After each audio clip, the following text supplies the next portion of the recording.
উফ থামো, এরকম ভাবে দিচ্ছ কেন? আস্তে আস্তে দাও সবাই। কিরে রনির বাবা আসেনি? আসেনি। তুই তো জানো কত শখ ছিল তোমার মেয়েটাকে ছেলে বউ করে নিয়ে যাবে, সেই অভিমান করেই আসেনি। তোরা চিনিস না কে কেমন জিদি মেয়ে? জানিস না তোরা? ও তো নিজের ইচ্ছে বিয়ে করছে, আমার কি করার আছে? আই, তুমি এখনো বলদের মতো স্টেজে কি করতেছো? না ওই যে মাত্র হলুদ দিচ্ছি তো, হলুদ দেওয়ার শেষে তারপর গোসল করবো। তোমার সাথে আমার কি কথা ছিল? হ্যাঁ, তোমার কথা ছিল না তুমি আমার আগে হলুদ শেষ করবা? তাড়াতাড়ি প্রোগ্রাম শেষ করে গোসল দিয়ে নাও, আমি একটু পর কল দিব। আচ্ছা ঠিক আছে। কি রে, কে হবু জামার সাথে এমন করে কথা বলছে কেন? কেন তুই জানিস না? কে তেমনই, জামাইটা বিয়ে করতে চায় নাই, ও জোর করে জামাইটা রাজি করাইছে। কি বলিস? আসলে কিরে রনি, হলুদ দিয়েছিস? না তো কোথায় কোথায় ঘুরছিস বাবা? জানো হলুদ দে। আই, আর কে কে আছেন আমাকে হলুদ লাগাবেন? তাড়াতাড়ি শেষ করে দেন, আমি রুমে যাব।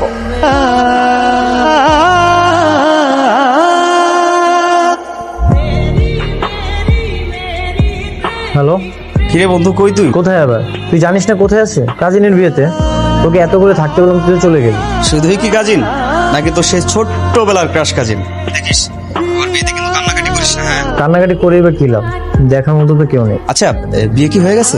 বরযাত্রী এখনো আসেনি, আসলে বিয়েটা হয়ে যাবে। বন্ধু এখনো কিন্তু সময় আছে, তুই চাইলে তোর মনের কথাটা খুলে বলতে পারিস। বলে আর লাভ নেই রে, ওর পছন্দের ছেলের সাথে ওর বিয়েটা হচ্ছে, আমার প্রতি ওর কোনো ইন্টারেস্টই নেই। চাইলে আর কি করা, বাপ্পারাজের মতো দাওয়াত খা। ঠিক আছে, রাখি। বরের গাড়িতে কে কে যাচ্ছে? বাবা আমি, ভাইয়া আর হচ্ছে অন্তর ভাইয়া। ঠিক আছে, তাহলে তোমরা যাও, আমি পরের গাড়িতে আসছি ওদের সঙ্গে। ড্রাইভার সাহেব খুব সাবধানে চালিয়ে যাবেন। বাবা তাহলে অনেক দূরের পথ তো, আমরা রওনা দিয়ে দিই, তোমরা তাহলে আসো। আচ্ছা ঠিক আছে, যাও তোমরা ওঠো। ভাইজান, নিচে যারা আছে তাদের উপরে আসতে বলেন। বর আসুক, বরের সাথে একবার আসুক, উঠে। কি জামাই তো পালিয়েছে। কি বলো? হ্যাঁ, কি হয়েছে ভাইজান? কোনো সমস্যা? জামাই নাকি পালাইছে আর আসবে না? কি বলছো তুমি? এসব কি শুনছি রে মা? কি হয়েছে? বর মেহেদি নাকি পালাইছে। মানে? মানে গাড়ি করে আমাদের এদিকে আসার জন্য রওনা হয়েছিল, কিন্তু এদিকে না আসে নাকি অন্য কোথাও চলে গেছে। এদিকে ফোনটাও বন্ধ পাচ্ছি, আমার মনে হয় ওরা আর আসবেই না। আমি জানতাম এরকমই কিছু একটা হবে, ছেলে যে পালাবে এটা আমি আগে আন্দাজ করছিলাম। আরে জোর করে কি বিয়ে শাদী হয়? আরে এখন মেয়েটার কি হবে? কি আর হবে, মেয়ের কপাল পুড়ছে, ছেলে পালায়ে গেছে, মেয়ের কপাল পুড়ছে। এখন আর কিছু করার নাই, এরকমটা যে হবে এটা সবাই আগে থেকেই জানতো, ছেলে পালাবে। আপনি এক কাজ করেন, নিচে গিয়ে সবাইকে বলেন ওরা চলে যান। এটা কি বলছিস তুই? এত মানুষ দাওয়াত দিয়েছি, এত মানুষকে কি আমি বলতে পারিস? ভাই সাহেব, জি একটা কথা বলি। জি বলেন। রনি তো কেয়াকে পছন্দ করে, তাহলে রনির সঙ্গে কেয়ার বিয়েটা দিয়ে দেন। আমার মেয়ে তো রনিকে বিয়ে করতে রাজি না। রাজি না বললেই হলো, বিয়ে কি ছেলে খেলা? আমি নিশ্চিত ওই ছেলে পালায় বিদেশ চলে গেছে, ও আর এই দেশে ফিরে আসবে না। আপনার সম্মান যদি বাঁচাতে চান, এই মেয়েরে আপনার ভাগ্নের সাথে বিয়ে দিয়ে দেন। আপা, আপনার কি মত? বিয়েটা দিয়েই দেন। এই অবস্থায় আমার আর বলার কি আছে? তাছাড়া ওকে তো সবসময় আমি আমার বউ করে নিতে চেয়েছি। এখন ভাইজান যদি বলে রাজি থাকে, আর ও যদি রাজি থাকে, তুই কি বলিস রমন? ইয়া যদি রাজি থাকে তাহলে আমার কোনো আপত্তি নেই, আমি রাজি। কি রে মা? আমি রাজি। আলহামদুলিল্লাহ, ইজ্জতের মালিক আমি। ভাইজান, তুমি একটা কাজ করো, নিচে যারা আছেন তাদের উপরে আসতে বলো, আর কাজী সাহেব এসেছে কিনা তাও দেখো, তাহলে তাড়াতাড়ি বিয়েটা করবে। কাজী সাহেব তো অনেক আগে আসছে। যা যা, সবকে ডাক দে, কাজী সাহেব দে, অনেক আগে আসছে কাজী সাহেব। আল্লাহ যা করে ভালোর জন্যই করে, পরিস্থিতি যেমনই হোক। আজ তুমি আমার ওয়াইফ, তোমার দায়িত্ব যখন নিয়েছি, দায়িত্বটা ভালো মতো পালন করার চেষ্টা করবো। তুমি না মন খারাপ করে থেকো না। কে আপা? কে আপা? মানে ভাই খবর শুনছেন? কি হয়েছে? পাত্রের বাবা আসছে। পাত্র নাকি পালায় নাই, অ্যাক্সিডেন্ট করছিল, এখন হসপিটালে ভর্তি আছে। আর অ্যাক্সিডেন্টের সময় নাকি ফোনটা ভেঙে গেছিল, তাই আমাদের সাথে যোগাযোগ করতে পারে। সত্যি? মেহেদি কোথায় এখন? জসিমউদ্দিন হসপিটালে ভর্তি আছে, এই খবরটাই আমি দিতে আসছিলাম তোমার। আচ্ছা তোমরা থাকো, আমি দিলে চাই। মেহেদি, কোথায় যাচ্ছ? আমার মেহেদির কাছে। মেয়েদের কাছে যাচ্ছ মানে? তুমি এখন আমার ওয়াইফ, তুমি ওই ছেলের কাছে হুট করে চলে যেতে পারো না। যেতে পারি না মানে? তুমি কি পাগল? হ্যাঁ, যেই ছেলের সাথে আমার বিয়ে হওয়ার কথা ছিল সে এখন অ্যাক্সিডেন্ট করে হসপিটালে, আর আমি কি এখন তোমার সাথে বাসর করবো? আশা করবে কিনা সেটা পরের কথা, এখন আমাদের বিয়ে হয়ে গেছে, তুমি কোথাও যেতে পারবে না। তুমি কি চাও? হ্যাঁ, আমি তোমার সাথে এখন বসে সংসার করি? অবশ্যই, বিয়েটা কোনো ছেলে খেলা না। মানে? সব রীতিনীতি মেনে আমাদের বিয়েটা হয়েছে। তুমি আমাকে কবুল করেছো আর আমি তোমাকে, এটা তুমি অস্বীকার করতে পারবে? হ্যাঁ পারবো, কারণ আমি মন থেকে কবুল বলিনি, আর তোমাকে আমি এখনো স্বামীর কোনো অধিকার দেইনি। যতক্ষণ না পর্যন্ত আমি তোমাকে কোনো অধিকার দিব, ততক্ষণ একদম আমার উপর কোনো অধিকার খাটানোর চেষ্টা করবা। কে ধরো? এই ছাড়ো। আঙ্কেল, মেহেদি কোথায়? ওর কি হয়েছে, কিভাবে অ্যাক্সিডেন্ট হলো আঙ্কেল? ও এখন কেমন আছে? কেমন হচ্ছে আমি কিছুই জানি না, ডাক্তার সাহেব আসলে সবকিছু জানতে পারবো। দেখি প্লিজ একটু সাইড। ডাক্তার সাহেব ভিতরে আমার ছেলের অবস্থা এখন কেমন? আচ্ছা শুনুন, পেশেন্টের অবস্থা খুবই সিরিয়াস, মানে মাথার মধ্যে প্রচন্ড আঘাত পেয়েছে। রিপোর্ট না আসা পর্যন্ত আমরা আসলে কিছুই বলতে পারছি না। ডাক্তার সাহেব আমার ছেলের সুস্থ হতে কতদিন সময় লাগবে? রিপোর্ট আসুক, তারপর না হয় বলতে পারবো আমরা। প্লিজ। আমি কি একটু ভেতরে যাবো? এখনো ট্রিটমেন্ট চলতেছে, ভিতরে যাওয়া যাবে না। আর প্লিজ পেশেন্টের সাথে একদম থাকে, বাকিটা আল্লাহ ভরসা। আপা আপা চল এখন বাসে চলে যাই। না আমি যাবো না। আপা, বাসা থেকে অনেকবার ফোন দিচ্ছে, তুই এখন চল বাসে চলে যাই, পরে আমি তোকে না হয় দেখা করতে নিয়ে আসবো। যাও মা, তুমি বাসায় চলে যাও, মেয়েদের কি হচ্ছে আমি তোমাকে পরে সব জানাবো। যাও। কিরে কিছু লাগবে? কেয়া কোথায়? কেয়া ছাদে আছে। এই নে চাটা কেয়াকে দিয়ে আয়। মা এখন আমি কি করব? কি আর করবি, যা হবার তা তো হয়েই গেছে। মেয়েটা সাময়িকভাবে কষ্ট পাচ্ছে, 2 দিন পরে ঠিক হয়ে যাবে। ঠিক হবে তো মা? হবে, তুই ওকে একটু বোঝা, একটু সময় দে, দেখবি সব ঠিক হয়ে গেছে। আর ভাগ্যকে তো মেনে নিতে হবে, ভাগ্যে যা আছে তাই হবে। কেয়া তোমার জন্য চা এনেছি, দেখো কে আমি আসলে আমার ডিভোর্স চাই। আমি কি উর্দুতে কিছু বললাম? না মানে ডিভোর্স কেন? আমার চাই মানে চাই। চলো লয়ারের কাছে, আজকের মধ্যে সবকিছুর ব্যবস্থা করে ফেল। এইসব তুমি কি বলছো? এটা কখনো হয় নাকি? বিয়ের একদিনের পরে ডিভোর্স? লোকে শুনলে তো হাসাহাসি করবে। আমার বিয়েটা একটা অ্যাক্সিডেন্ট ছিল। আমি মেহেদিকে এখনো ভালোবাসি আর ওকে বিয়ে করতে চাই। তোমাদের ওটা না ভালোবাসা ছিল না, তোমার সাইড থেকে একতরফা পছন্দ ছিল। তুমি তো মেহেদিকে জোর করে বিয়ে করতে যাচ্ছিলে, ও তো তোমাকে পছন্দ করে না। আই তোমাকে বলছে, ও এসে বলছে যে ও আমাকে পছন্দ করে না।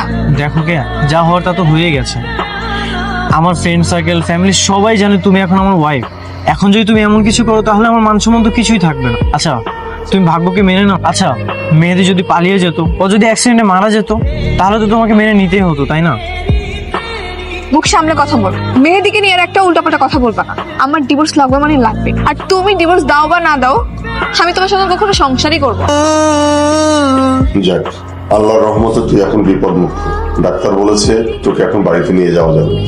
বাবা কেয়া নাকি বিয়ে করে নিয়েছে। হ্যাঁ। আঙ্কেল আসসালামু আলাইকুম। ওয়ালাইকুম আসসালাম। এই কেমন আছো তুমি? এখন একটু ভালো। আঙ্কেল ডক্টর কি বলেছে? ডাক্তার বলেছে ওর মেজর কোনো প্রবলেম হয়নি, শুধু মাথার ওই স্ক্যাল্প ড্যামেজ হয়ে গেছে, ব্রেনে কোনো আঘাত লাগেনি। যাক আলহামদুলিল্লাহ। পুরোপুরি সুস্থ হতে কতদিন লাগবে? সম্পূর্ণ সুস্থ হতে আরো 7-8 দিন তো সময় লাগবেই। অবশ্য ডাক্তার বলেছেন আমি এখন ওকে বাড়িতে নিয়ে যেতে পারবো। উনি কে? ও আমার কাজিন। আচ্ছা বসো। হ্যাঁ বসে। না না বুঝতে হবে না, তুমি তাড়াতাড়ি সুস্থ হয়ে ওঠো, আমি তোমার অপেক্ষায় আছি। আমার অপেক্ষায়? শুনলাম তুমি নাকি বিয়ে করে নিয়েছো। না ওটা একটা অ্যাক্সিডেন্ট ছিল। তুমি সেদিন আসতে লেট করছিলে আর বাসার সবাই বলা বলি করছিল তুমি নাকি পালিয়ে গেছো। তোমাকে আমি ফোনেও পাচ্ছিলাম, তাই আগের বছরটা করে ফেলেছিলাম। সেদিন ট্রাফিক জ্যাম এড়ানোর জন্য অন্য একটা রাস্তায় গিয়েছিলাম, আর সেখানে অ্যাক্সিডেন্ট হয়েছিল। এমন একটা জায়গায় অ্যাক্সিডেন্ট হয়েছে, খবরটা পৌঁছাতে অনেক দেরি হয়ে গেছে। আচ্ছা যা হওয়ার হয়ে গেছে, তুমি আবার তাদের সুস্থ হয়ে ওঠো, তারপরে আমাদের বিয়ে সানাই আবার বাঁচবে। তোমার হাজবেন্ড? আমার হাজবেন্ডকে আমি ডিভোর্স দিয়ে দিব, আর ওকে আমি বলেছি ওর কোনো সমস্যা নেই। আচ্ছা তুমি তাহলে রেস্ট করো। হ্যাঁ আমি আসি আজকে। হসপিটালে সব কি বলতেছিলে? কেন খারাপ কি বললাম? যা করবো তাই বলেছি। আমি আগেও বলেছি, এখনো বলছি, আমি তোমাকে ডিভোর্স দিচ্ছি না। ডিভোর্স তোমাকে দিতেই হবে। কি আর ডিভোর্স না কোনো ছেলে খেলা? তুমি এটাকে যতটা সহজ ভাবতে ততটা সহজ না। আমি এত কিছু বুঝি না। মেহেদি সুস্থ হয়ে উঠতেছে, আমার ডিভোর্স লাগবে, তুমি ব্যবস্থা করো। কে? সবাই জানে আমি তোমার হাজবেন্ড, তুমি আমার বিয়ে করা বউ। তুমি এসবের পরোয়া না করলেও আমি করি। লাইফে আনএক্সপেক্টেড অনেক কিছুই হয়, আমিও মেনে নিয়েছি, তুমিও মেনে নাও প্লিজ। শোনো, এসব ইমোশনাল কথাবার্তা শোনার মুড আমার নেই। তোমার আমাকে ডিভোর্স দিতেই হবে, আর এটাই ফাইনাল। রনি, এসব কি শুনছিলে? কেয়া নাকি তোকে ডিভোর্স দিতে চায়? হ্যাঁ মামা। কিরে তুই কিছু বলিসনি কেয়াকে? কি বলবো আমি? সংসার করবে কেয়া, আমাদের বলা না বলার কি আছে বলো ভাইয়া? ঠিক আছে, কিছু বলাও লাগবে না, কিছু করাও লাগবে না। বিয়ে যখন হয়ে গেছে, রনির সাথেই কেয়া সংসার করবে, ব্যাস। না বাবা, তোমরা সবাই মিলে আমার সঙ্গে চিট করেছো, আমাকে মিথ্যা কথা বলেছো। তোমরা বলেছিলে মেহেদি নাকি পালিয়ে গেছে, আর এই কথা শুনেই আমি বিয়েতে রাজি হয়েছিলাম। এখন তো সবটাই সবার সামনে ক্লিয়ার, তো এখন কেন দ্বিমত করছো? দ্বিমত করার তো কিছু নেই। রনি তোকে ধর্মীয় রীতিনীতি মেনে বিয়ে করেছে, তুইও তাকে কবুল বলেছিস, কাজেই এখন তোর মত অমতের কোনো প্রশ্নই আসে না। কেয়া বোঝার চেষ্টা কর। আরে রনের দিক তাকায় হলেও তুই সিদ্ধান্তটা পরিবর্তন কর। ও তোকে ছোটবেলা থেকে ভালোবাসে, এখন যদি তুই চলে যাস তাহলে ওর কি হবে? আজব তো, রনির কথা চিন্তা করে আমি আমার জীবন কেন বলি দিব? আমার জীবন কি জীবন না? আমার ইচ্ছা কি ইচ্ছা না? আমি কারো কথা চিন্তা করতে পারবো না, আমি শুধু আমারটাই ভাববো। আপনার ডিভোর্সের ব্যবস্থা করুন। অসম্ভব, এই বিয়েই বহাল থাক, আমরা কেউ তোকে সমর্থন করছি না। রনির সাথেই তোর সংসার করতে হবে, তোর মানা না মানা তোয়াক্কা করছি না, ব্যাস। তাহলে আমিও কারো মানা না মানায় তোয়াক্কা করছি না, ব্যাস। আমি ওর সাথে সংসার করবো না, এটাই ফাইনাল। শোনো, প্রত্যেকদিন একটু একটু করে বের হবা। এভাবে বাসার মধ্যে বসে থাকলে কি তুমি সুস্থ হবে নাকি? হ্যাঁ, আমি তোমাকে নিয়ে প্রত্যেকদিন বের হবো, ওকে? তোমার স্বামী তো রাগ করবে। কিসের স্বামী? হ্যাঁ, তোমাকে বলছি আমি ওকে ডিভোর্স দিব। কিয়া? তুমি একটু বসো তো। কি সমস্যা তোমার? এখানে কেন আসছো? না মানে মামা বলেছে সবসময় তোমার খেয়াল রাখতে। তোমার মামা বললেই কি তোমার সবসময় খেয়াল রাখতে হবে? হ্যাঁ, তুমি কি দেখতেছো না আমি মেয়েদিকে সময় দিচ্ছি? তুমি এখানে আমাকে বিরক্ত করতে আসছো কেন? আমি তো তোমাকে বিরক্ত করছি। তুমি বিরক্ত না করলেও আমি বিরক্ত হচ্ছি, বুঝছো? তুমি এখান থেকে চলে যাও। আমার কাজিন তো, বলো। দেখো, তুমি যাওয়ার পর বাবা আমাকে অনেকক্ষণ বুঝিয়েছে। বাবার কথার সাথে আমি একমত। তুমি যেহেতু বিয়েটা করেই ফেলেছো, তুমিও মন থেকে মেনে নাও। সরি, চাটা তো অনেক গরম ছিল। আচ্ছা তুমি দাঁড়াও, আমি তোমার জন্য বরফ আনতেছি। আই, লাগবে না। হাতে তো ফুসকা পড়ে যাবে। ফুসকা পড়লে পড়ুক, সেটা আমি বুঝবো। আমি সরি, আমি না খেয়াল করিনি। এই, তোমাকে এইসব আদিক্ষেতা দেখাতে কে বলেছে? হ্যাঁ, তোমাকে বলেছে আমার জন্য কফি বানিয়ে নিয়ে আসো? এমনিতেই মন চাইলো, এই জন্যই তোমার জন্য কফি বানিয়ে নিয়ে এসেছি। শোনো, আমার সাথে না সব ভালোবাসা দেখাইতে আসবে না। আমি শুধুমাত্র তোমার কাজিন, ওকে? রনি, এই রনি, বলো মা। কেয়াকে নিয়ে এসে খেতে বস। ও খাবে না, আমি ওকে ডেকেছিলাম। খাবারটা খেয়ে নাও, সারাদিন তো কিছুই খাও না। আমি খাবো না, লাইট অফ করে শুয়ে পড়ো। ঠিক আছে, খাবারটা রেখে গেলাম, খেয়ে নিও। আমার কাছে দাও, আমি খাইয়ে দিচ্ছি। কিরে দোস্ত, মুসকি মুসকি আসতেছস? এমনি? হ্যাঁ, বুঝতে পারছি। তাহলে ভাবি মনে তোকে একটু একটু করে ভালোবাসতে শুরু করছে, তাই না? আরে না, তেমন কিছু না। তারপর কি অবস্থা সেটা বল। অবস্থা হচ্ছে কঠিন খরার মাঝেও আকাশে মেঘ জমার মতো। বৃষ্টি হতেও পারে, আবার নাও হতে পারে। আরে হবে, বৃষ্টি অবশ্যই হবে। ছোটবেলা থেকে তুই যাকে ভালোবাসিস, যাকে নিয়ে তুই স্বপ্ন দেখেছিস, তার ছোটবেলার সমস্ত স্মৃতিগুলো আলমারি ভর্তি করে রেখেছিস, সে অবশ্যই তোকে বুঝবে। সে তো জানেই না আমি তাকে ছোটবেলা থেকে এতটা ভালোবাসি। এখনো মনে করে কাজিন হিসেবে ওকে আমি কেয়ার করি। ভালোবাসাটা না তার কাছে সুস্পষ্ট নয়। তাহলে স্পষ্ট করে দে, তাকে বলে দে তোর অনুভূতির কথা, তোর ভালোবাসার কথা। কি ব্যাপার, সেজে গুজে বসে আছো? কোথাও যাচ্ছো? হ্যাঁ। আজকে আমি তোমাকে একটা জিনিস দেখাবো। আমাদের ছোটবেলার একটা মেমোরি এখন আমার কাছে আছে। দাঁড়াও, নিয়ে আসি। দাঁড়াও, তার আগে এটা দেখো। কি এটা? Divorce letter. তুমি আমাকে বলেছিলে না এত সহজে নাকি ডিভোর্স দেওয়া যাবে না? দেখো, আমি বের করে ফেলেছি। আমি সাইন করে দিয়েছি, এবার শুধু তুমি সাইন করে দিও। আর আমি মেহেদি বাসায় চলে যাচ্ছি। কেয়া, তুই কোথাও যাচ্ছিস? হ্যাঁ, আমি মেহেদি বাসায় চলে যাচ্ছি। মেয়েদের বাসায় চলে যাচ্ছিস মানে? তোমার ছেলেকে আমি ডিভোর্স দিয়েছি। আঙ্কেল, মেহেদি কোথায়? ওকে একটু ডাকেন না। আমি সবকিছু ছেড়ে চলে আসছি। আমি এখন মেহেদিকে বিয়ে করব। তুমি চাইলেই তো হবে না। মানে তুমি কি কখনো দেখেছো বিয়ে একজন করে? বিয়ে দুজনকেই করতে হয় এবং সেই বিয়েতে দুজনেরই সম্মতি থাকতে হয়। আমার আর মেহেদির দুজনেরই তো সম্মতি আছে, এই জন্যই তো আমি সবকিছু ছেড়ে চলে আসছি। না, নেই। এই বিয়েতে মেহেদির কোনো সম্মতি নেই। একজন বিবাহিত মেয়েকে তো আমার ছেলে বিয়ে করতে পারে না। মেহেদি, আঙ্কেল এসব কি বলতেছে? তুমি নাকি আমাকে বিয়ে করবে না? আমি তো সবকিছু ছেড়ে চলে আসছি তোমার জন্য। কি হলো, চুপ করে আছো কেন? কিছু বলো আঙ্কেলকে। আঙ্কেল প্লিজ এইভাবে বলবেন না আঙ্কেল। আমি আমার ফ্যামিলি, হাজবেন্ড সবকিছু ছেড়ে চলে আসছি আপনার ছেলের জন্য। আপনারা যদি এখন এইভাবে বলেন আমি কোথায় যাবো আঙ্কেল? একটু বোঝার চেষ্টা করেন। তুমি কোথায় যাবে, কি করবে সেটা আমার জানার বিষয় না। এখন এসব কথা বলে এখানে কোনো লাভ হবে না। আমি যা বলার বলে দিয়েছি।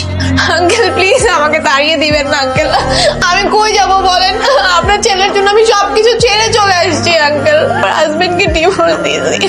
এই মেয়ে, তুমি ডিভোর্সি একটা মেয়ে। তুমি কি করে ভাবলে যে একটা ডিভোর্সি মেয়ের সাথে আমার ছেলেকে বিয়ে দেবো?